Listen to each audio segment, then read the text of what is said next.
Welcome back to Open Play, the podcast where pickleball serves up more than just a game. Here, it's the perfect recipe for drama, mystery, and maybe a little paranoia. This is episode 3 entitled The Pickle and the Pendulum. Last week, Karen discovered a cryptic note left on her car, and tensions between the players were already on the rise. But today, things take an even stranger turn, so grab your paddles and maybe some popcorn. It's about to get weird. Our story begins in Karen's kitchen, where the morning should be calm, but instead, it's anything but.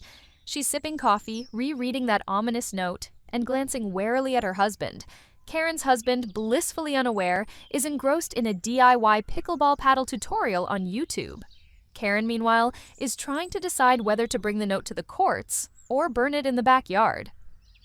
I've got some weirdo leaving creepy notes on my car, and a doubles partner who thinks every practice should end in a rom-com montage.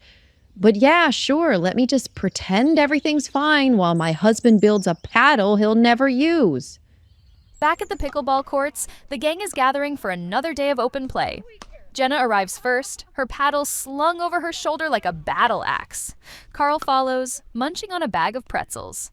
Okay, who's ready to get creamed today?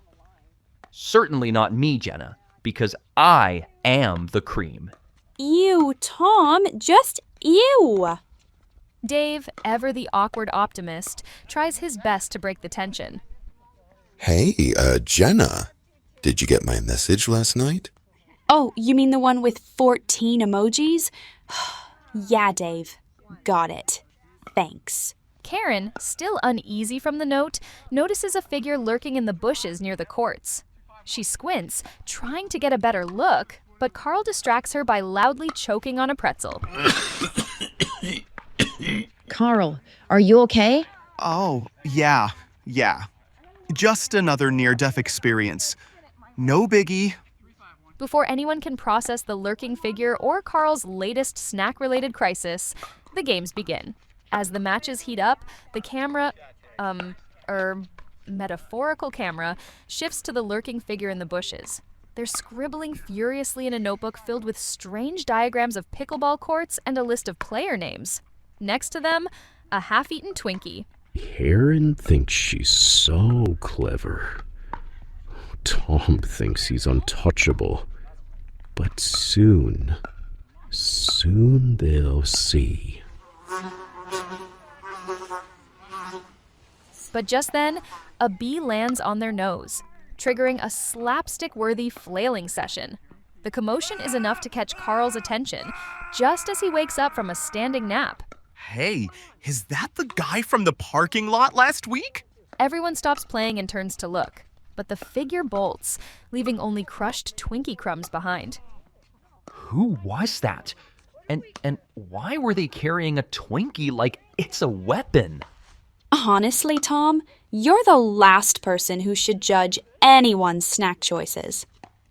After the game, the group gathers at a nearby cafe to regroup and speculate. I think it's someone's jealous spouse. Oh, sure, Karen. Because you're such a heartbreaker. Says the guy who texts like a walking red flag.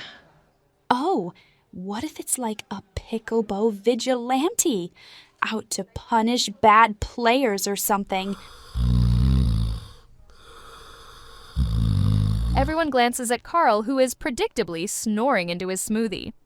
That wouldn't work on Carl. He'd fall asleep before the first punishment. Later that evening, under the glow of court lights, the group is in the middle of a heated night match when the mysterious figure reappears, this time wielding a megaphone. I know what you've been doing. And just like that, everyone freezes. Karen grips her paddle like it's a shield. Tom, meanwhile, looks as guilty as a kid caught sneaking cookies.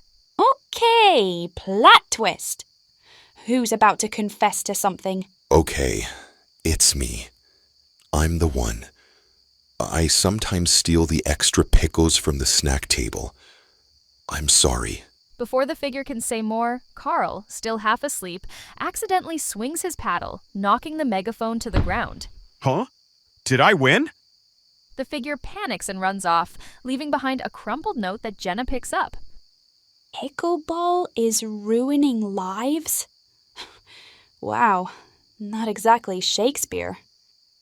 The night ends in chaos, with Karen nervously checking her phone, Tom frantically deleting texts, and Jenna Googling symptoms of midlife crises. Meanwhile, Carl snores peacefully in his car, pretzel crumbs covering his shirt. The final scene, the mysterious figure is back in their lair, pinning new photos of the group to a corkboard. One photo is circled in red, with the words, "The Wild Card," scrawled underneath Carl's face. Next time on Open Play, who is the shadowy figure? What secrets are Karen and Tom hiding? And will Carl ever stay awake long enough to notice? Until then, keep your paddles up and your secrets closer. Don't forget to like, subscribe, and share with your fellow pickleball fans.